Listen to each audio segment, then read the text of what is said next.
Greetings, ladies and gentlefish, and welcome back to another World of Tanks subscriber replay. Well, pair of subscriber replays. This is a bit of a watershed because, believe it or not, this is actually the last video I've got to show you with replays from before my triumphant and glorious return to both World of Tanks and YouTube.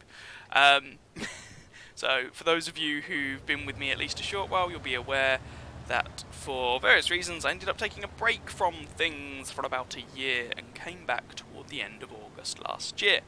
And so I had a backlog of about 2 years worth of replays to get through, and this is the last batch. After this we are on to stuff from patch 1.10, which is the patch in which I returned. So, hurrah! 2 replays for you today. Both of them are going to be interesting, let's put it that way. We're kicking off here with Blood Custard, which is a wonderful name, and he is in the Su-152. This is the Tier 7 Soviet tank destroyer. Well, one of the... Can you tell what this game's going to be like yet? Oh, one of the Tier 7 Soviet tank destroyers. And he's using the stock gun. Now, you can upgrade this gun to a 122mm gun if you really want to, but this is essentially, if you use the stock gun, the gun from the KV2, except that it has the option to fire heat ammunition that has 250 penetration and does 700 alpha damage, but we ain't going to be doing any of that in this game. We're going to be spamming high explosive, which is the same as the KV2. And really, the message of this game is, don't be predictable. Like that Super Hellcat was sitting in a very predictable position and got one-shotted for it. Blind shot. No previous damage taken. He's just dead. Oh dear. And Blood Custard pulled back so that the artillery shell, although it did a little bit of damage, it wasn't direct hit. Ooh, 395 into the side of that T-29. That could have been another penetration, but it would have been unlikely. Now we're here on Province, of course. This is a weird map. It used to be in the game for lower tiers only, a little while ago now. It was a very small map. Then Wargaming reintroduced it and allowed everyone to play on it, but they made the map a bit bigger. Then I think they've restricted it again, maybe, so you don't see it in higher tier games, but I might be a little bit wrong on that. Certainly, I mean, this is a tier 7 match and it appears to have the map, so make of that what you will. But it's not exactly people's favourite map, I don't think. I think this map was reintroduced when they did the Italian tech tree, or introduced the Italian tech tree, if memory serves. Oh I, come on! Ooh. Ooh. Are you... Oh, no. Right. So this is going to be quite a long game, by the way. We're just awaiting. For anyone to be spotted. The Su-152 is a tank that I was never a huge fan of. My opinion of it was I could play this, or I could play the KV2 and have the same 152mm howitzer, albeit without the option to fire heat and with a worse reload. But I do get a fully rotating turret. So why would I play this a tier higher with no turret? That's always been my take on it. But there are certainly people out there who like it. Then again, I don't really like this tank destroyer line in general. You know, I played the Su-100 with the 100mm gun for a while because... Oh, don't reverse! Oh, almost got shot. Because I just found the 122 frustrating. And I don't like the ISU-152 either. Although I will have a half-decent, or an entertaining replay to show at some point in the ISU-152. One of mine, so, you know, curb your expectations a little bit. But yeah, I never really got on with this tank destroyer line. I like my guns to do what I want them to do. And this tank destroyer line is much more about hey look, I got big numbers, or I completely missed. Surely not. That's the second blind shot kill. You might start noticing a pattern, but anyone who's of a slightly scientific persuasion is probably going to say, well, No. You need at least 3 shots to be able to form any sort of pattern. Okay. Well, just hold that thought, alright? Just bear that in mind. Bear that in mind. So there's the 3rd blind kill. Notice the pattern yet? And Blood Custard. Like, it seems that you could still have chat to the enemies, maybe? At this point? Or is that chat to his team? Not sure. Either way, Blood Custard is as surprised about it as anyone else. But no, seriously, so the message of this game, don't be predictable. Don't just sit in the obvious bushes, because... That's 4.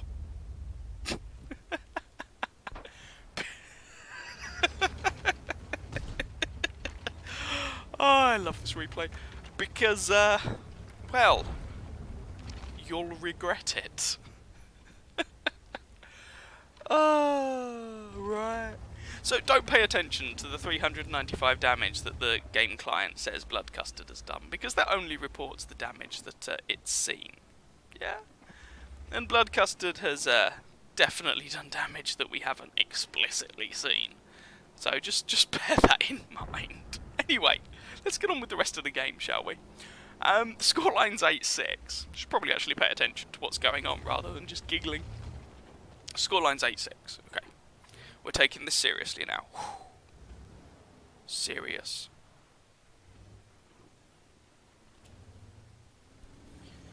So we've got this T-34-85M potentially coming up behind Blood Custard, and oof, probably wishing he hadn't. Crupstrayer going for the ram.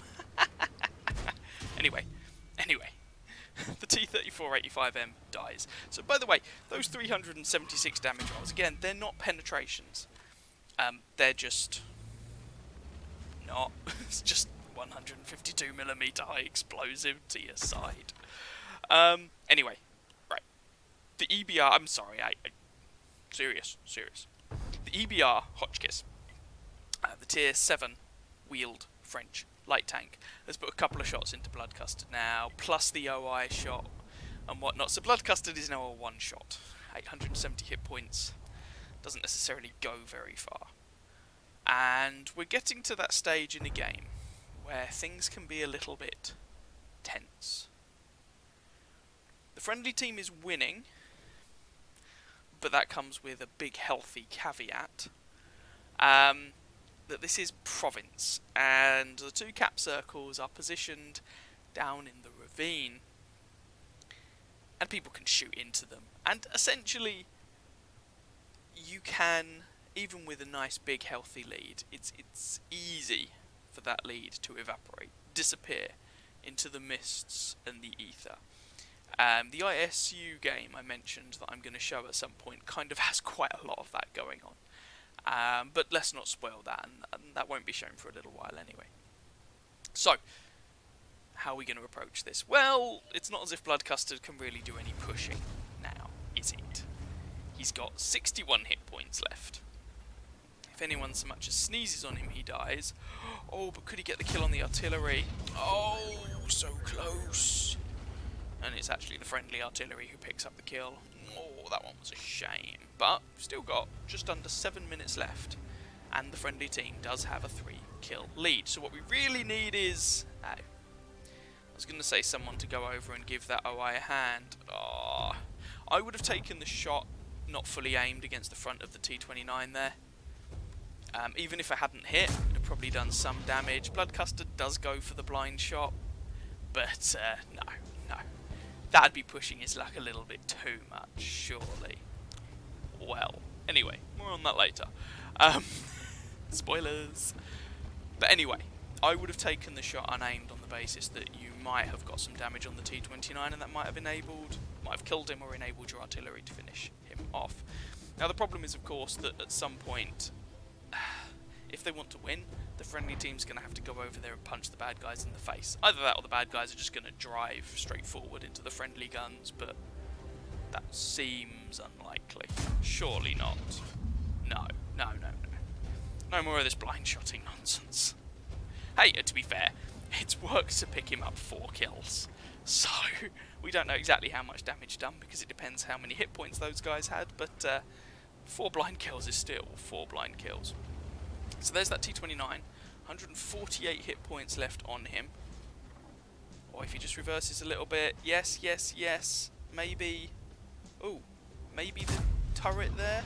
Oh, there we go. 5th blind kill. Now, that one wasn't quite as spectacular as the others, let's be honest. He at least knew the guy was there and had something to aim and shoot at. But still funny, if I'm going to be honest. So, the T-29 dies in the end anyway. But the IS on the enemy team shuts down the friendly Hotchkiss. So the friendly team is still winning by 2 kills. But again, Blood Custard doesn't really have the hit points to be aggressive here, and the SU-152 isn't necessarily the best tank in which to be aggressive at the best of times anyway, because whilst the armour does have a little bit of angling here or there, it's not exactly by tier 7 standards. It's not exactly an especially over-armoured tank.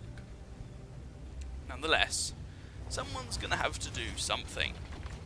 Now, I'm not mentioning any names as to players who might potentially have the resources to push this game. I wouldn't draw any attention to the KV3 on over 1200 hit points, who seems to have been sat there behind a house the entire game. Would never do that. No, we're not going to do that. But I'm just suggesting that maybe someone at some point might want to consider how the friendly team is going to win this game, because they've got less than 4 minutes left on the clock. Blood Custard doesn't have any shots here. This map can be really awkward, and like I said, I don't think it's many people's favourites exactly, if we're going to be honest. So, no shots on the OI there. Finally, the KV3 and the SU-100... and the SU-100M1 push into the IS, but it looks like the SU... I don't know how he really messes that up exactly, but he does. And now the KV3 is fighting 2 enemy tanks on his own. Friendly Nashorn, to be fair, takes out the Hotchkiss. KV3 deals with the IS. And now, well, there's an OI and an SU-100 to deal with. Now that KV3, he can't just sit there. We've got less than 3 minutes left on the clock. He kinda needs to move. Blood Custard's in a good position to get some Overwatch going on here. This was before, I believe, before the buffs to the KV3, by the way. That whole line, KV3, the KV4, I'm not sure about the ST1, but certainly the IS4, got buffed. I think it was in patch 1.10. So that thing hasn't had the armor buffs yet in this particular game, but still a KV3 top tier. Like, he hasn't moved. We've got 2 minutes on the game now, and that KV3 just hasn't moved until really too late. He's playing this far too cautiously, because otherwise all that's going to happen is you're relying on the enemies to do something and, I guess, make a mistake. Otherwise you're just going to bore this out to a draw. Now, this is a personal thing. Personally, I despise draws. In my humble opinion, they are the single worst result. And that's just my opinion. Your mileage may vary. So, KV3 drives into the capture circle, and to give him credit, he has hunkered down behind some cover. Blood Custard has also gone into the capture circle, but while I was giving the KV3 credit for finding some cover behind a rock, I then have to take some credit away for driving out of the capture circle in the process. OI there. Oh, Blood Custard really wants this shot, but he doesn't want to become spotted and to get decapped at the same time. That's really awkward. 24 seconds left to win this game. Unless that SU-100Y reveals himself like that. Okay, so, right. Can Blood Custard pick up the shot on the SU? Misses. Right, really need the Nashorn to kill the SU-100Y then, or for the SU to expose himself to Blood Custard here. Come on, come on, come on, come on, come on, come on, come on, come on, come on, come on, come on, come on, come on. Just the one shot should do it, and of course the gun misses. And this right here is why I don't like this tank destroyer line. Right here. Because, yes, Bloodcustard got lucky earlier on, and Bloodcustard has to drive out of the capture circle here. Bloodcustard got lucky earlier on, but then, when he needs the gun to do something, and he didn't need 152mm HE there. Did not need it, but he needed the gun to do something, and he just missed. And like that, the game's thrown away. So, yeah, let's have a look at the post-battle stats, but unfortunately that was a painful one. So there we go there. A good result for Bloodcustard, but I also thought quite a nice game to showcase the ups and downs of that Soviet tank destroyer line, why some people love it, and why some people, including me, really don't. So, Ace Tanker, Bruiser, Fighter, Fire for Effect, and a High Caliber there. Just out of curiosity, how much damage did we do on those blind shots? T21? 392, so he was not on full health. Okay. Didn't kill, we know about that. That will be low damage to the T29 because that's 2 hits on the T29. Stuart Emil, 850. Oh dear.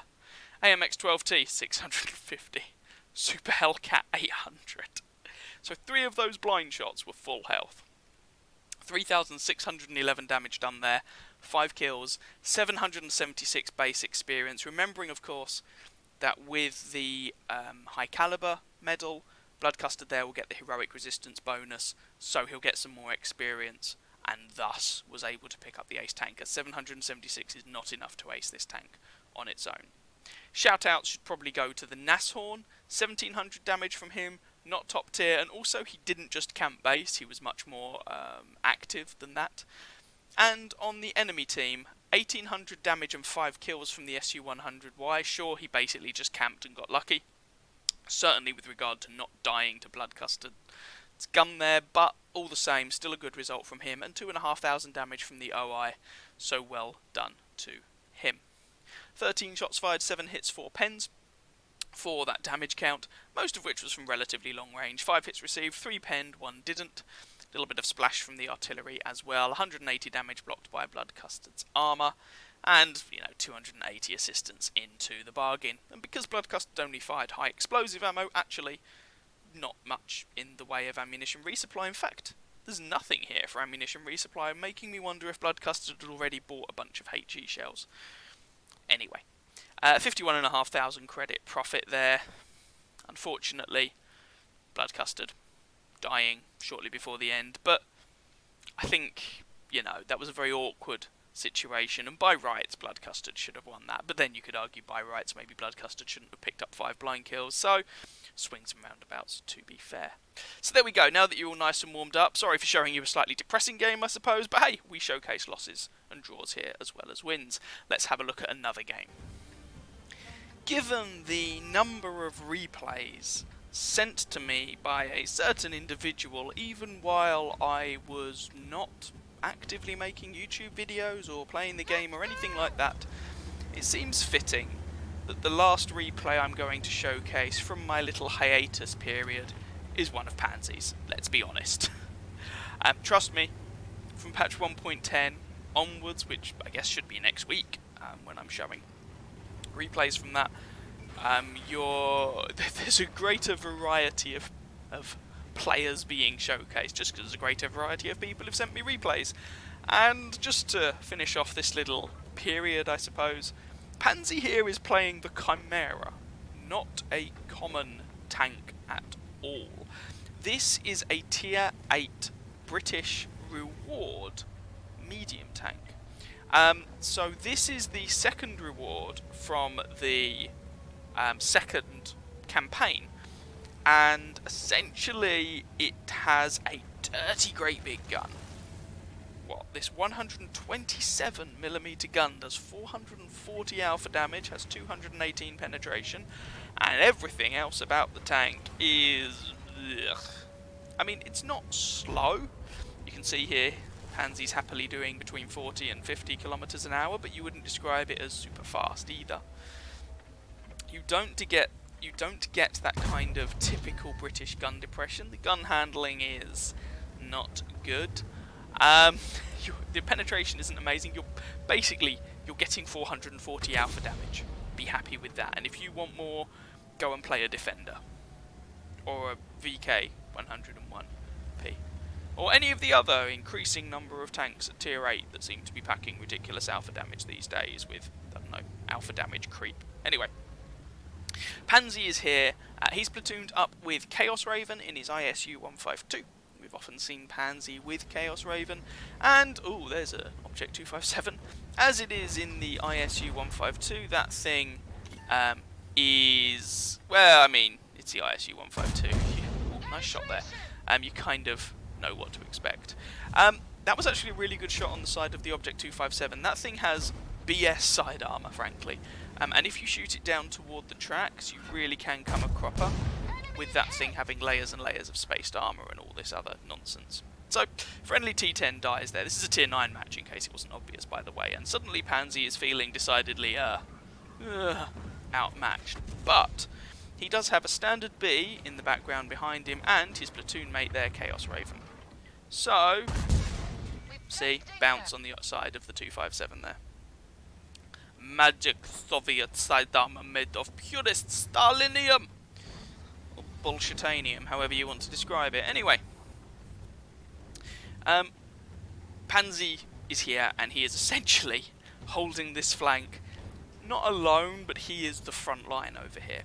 If the enemies manage to push through, that's potentially flanking and rear shots into that E75 and the UDES and UDES wins. And it's just all going to go hideously wrong, potentially. So, Pansy is fulfilling a valuable role here.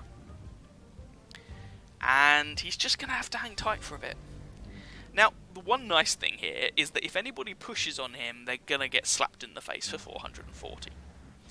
Having that high alpha damage does mean that people are not going to be particularly keen to push on you.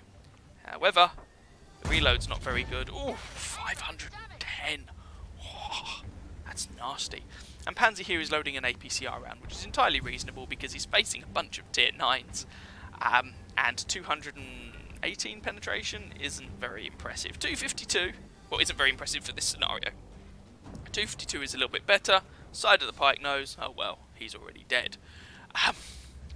And there's a WZ-120. Pansy will trade evenly with that guy, because 440 alpha on a tier 8 medium tank. Anyway, I don't want you to get the impression, by the way, that the Chimera is a good tank. I haven't played it myself, I don't even have the Excelsior yet.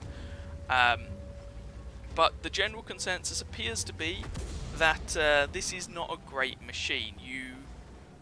440 alpha damage is great, alpha damage is king, blah blah blah blah blah, but you give up so much in this particular instance to pack 440.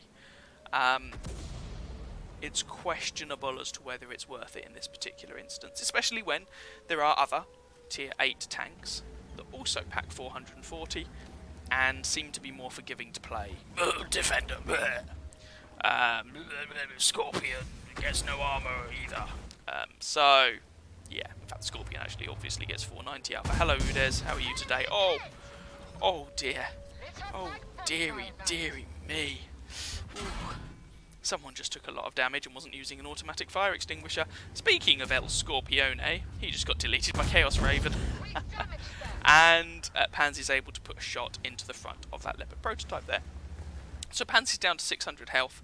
Unfortunately, the WZ-120 takes out Chaos Raven, but have you noticed the score lines have gone from, I think it got to 3-9 at one point, and Pansy's team just pull a blinder and bring it back to 7-10. Pansy himself doesn't actually have a single kill yet, but he does have, believe it or not, 1,000 assistance damage and over 3,000 regular damage done. Partly because this gun just hits like a truck, and partly because that Udes caught fire, which was hilarious. I'm wondering if that Udes is using a manual fire extinguisher, or possibly the firefighting skill, but it would be weird to have the firefighting skill on a tank destroyer that's so flimsy, because that fire definitely got put out before it was able to burn itself out. but it definitely wasn't an automatic fire extinguisher. Yeah, maybe he was using a manual one. Spoiler alert, don't do that because they got nerfed. So, Pansy's going to go and pick up the kill on this, or try to pick up the kill on this Leopard, and actually ammo racks the guy even though he didn't need to. There's no way Pansy could have rolled low enough, damage-wise, to not kill him. But hey, you know, we'll take it. Oh, there's artillery. Now, the Udez has 390 average damage, assuming he's using the top gun. Which means that a high damage roll can kill Pansy. So we need to be a little bit careful. But Pansy can obviously kill the guy as well. He's only got 100-something hit points remaining, if memory serves. And he is looking the wrong way in siege mode. Poor guy. Well, that's a shame, isn't it? He becomes Pansy's second kill. Oh dear. Scoreline still isn't very good at 9-12, however. So, who have we got left? Well, half the enemy team is artillery, and Pansy's team have lost all their artillery, so essentially that makes up the difference between the two teams. Pansy's team doesn't have any arty left.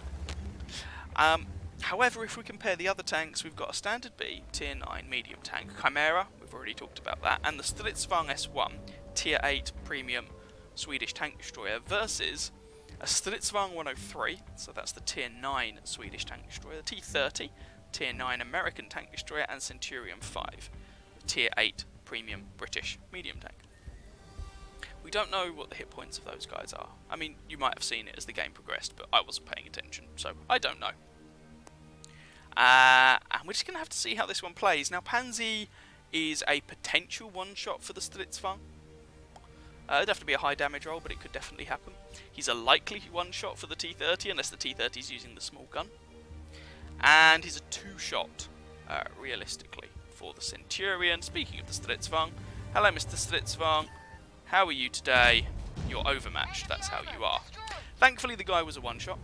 That thing can bounce shots. The armour on it, whilst not thick, is very steeply angled, but it's not thick enough to bounce a 127mm gun. Pretty sure this gun just triple overmatches that frontal plate, and, well, that's that. So there goes the T-30. He was also on very low health. Standard B takes him out. Centurion was last spotted on the other side of the map. Doesn't, of course, mean he's still there, but it's not as if a Centurion is an EBR or something. That tank, it's relatively large for a medium. The camo rating isn't great. It's probably about the same size as Pansy's Chimera here. And whilst it does get good view range, don't get me wrong, yeah, I mean, it could have relocated, definitely. I'm not trying to say it couldn't have done, but there's a greater chance of that being in the vicinity where it was last spotted compared with, let's say, a wheeled light tank, for example, or you know, any light tank, or many mediums. Well, there's the artillery. Standard B finds it. One shot into the Su-14-2 leaves the guy a one shot, but the Standard B loses a chunk of his hit points in the process, making him a one shot for, well, anyone, but as it turns out, artillery finishes him off. So there are only 2 friendly tanks alive, but they're only against 3 enemies, and 2 of those are SPGs.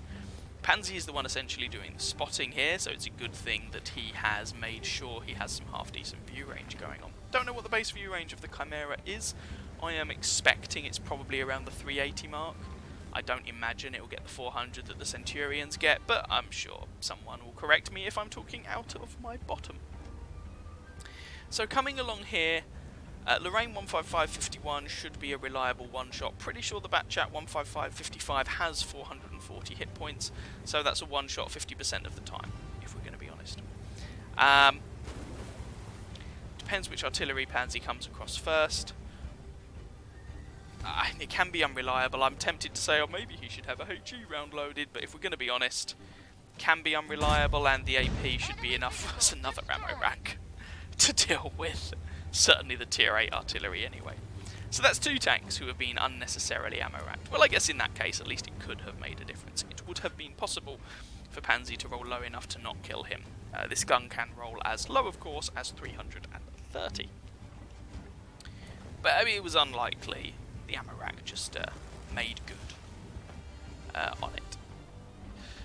Now, you still don't know exactly where that Centurion is. The fact that that Centurion hasn't been spotted in a while is interesting. There's only 3.5 minutes left on this game, by the way. Pansy's asking if anyone knows what the hit points of that Centurion were. I don't know. And the silence is deafening. Standard B reckons the Stridsvagn should start capping. The problem with doing that is that one of the single best things about the Swedish tank destroyers is their camo, so you never quite know where they are. Yep, 440 hit points on the tier 9 French SPG. Oh, and Pansy's actually able to kill the guy. It was about a 50-50 there, and he pulled it off. Yeah, so the Swedish tank destroyers are very sneaky. So you don't know where they are. If you sit in the capture circle, suddenly the enemy does know where you are. But with less than 3 minutes on the game, I can totally understand what the friendlies are going for. Unfortunately, because the Stridsvagn didn't move now, there's not enough time to cap. So they need to find and kill this Centurion, is the long and the short of it. The standard B's wrong. It is not cap time. This is an encounter game. Cap time was some time ago. Now, I guess if Pansy could make it over to the capture circle, he might just about get there in time to cap alongside the Stridsvagn. Maybe. And back in the day where before they used to show you how long was left until the base was capped, maybe that could entice the Centurion out of his hidey hole, but it's going to be a close run thing, let's be honest. It takes just over 4 minutes to cap in an encounter game for one person. 2 people, that'll be about 2 minutes. They don't have the time, realistically. It was a very fine run thing. If Pansy had gone over to the capture circle or the Stridsvagn had gone over there sooner, maybe. But as it is, no dice. Is this going to be yet another draw? That would be depressing, wouldn't it? Surely I wouldn't do that to you. Well, I only have the games that I am sent. Ooh, Chimera. Sorry, Centurion, snapshot, and he is done. Oh, that could have gone badly wrong. Oh, and there we go. That's the game. It's not another draw. Let's have a look at the stats for this one. So, that was quite a game to finish today's video off with.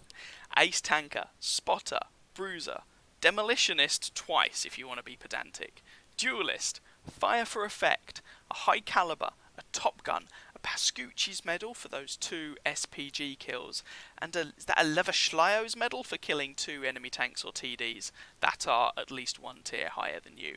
And Pansy killed the Stridsvagn, who was tier 9, who else? And of course the Leopard Prototype, who is tier 9. 5,104 damage, that's quite a lot for a tier 8.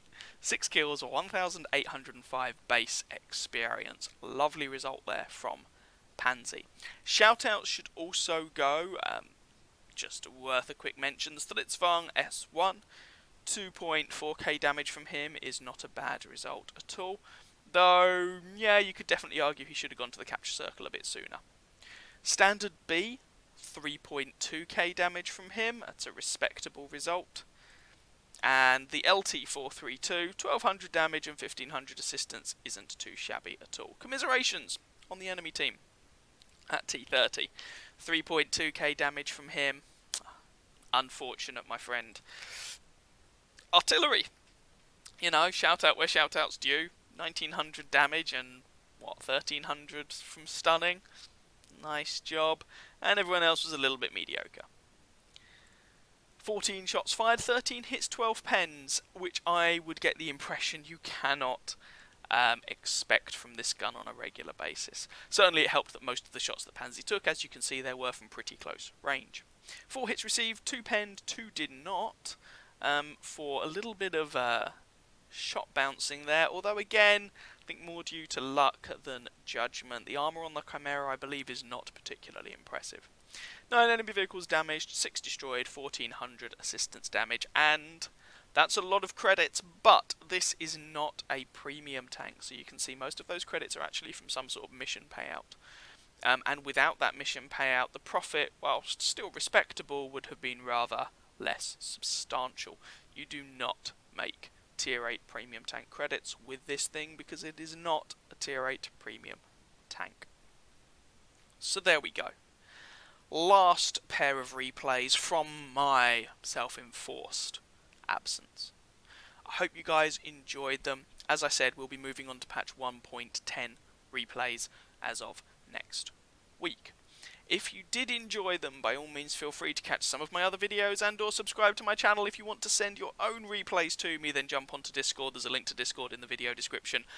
Upload your replay to whatreplays.com, put a link to it in Discord, and I shall take a look. They don't have to be hypercarries or anything like that. They could just be something that's entertaining and amusing, like that SU game. That was quite funny. Or maybe there's something you just think that is worth watching there. By all means, let me know. Also, a link in the video description to Patreon if you wish to contribute and support the channel in that way. Hope everybody is having a lovely week. Enjoy yourselves, relax, I guess work if you have to, like I do, and I wish you very happy hunting on that battlefield. Ciao, ciao.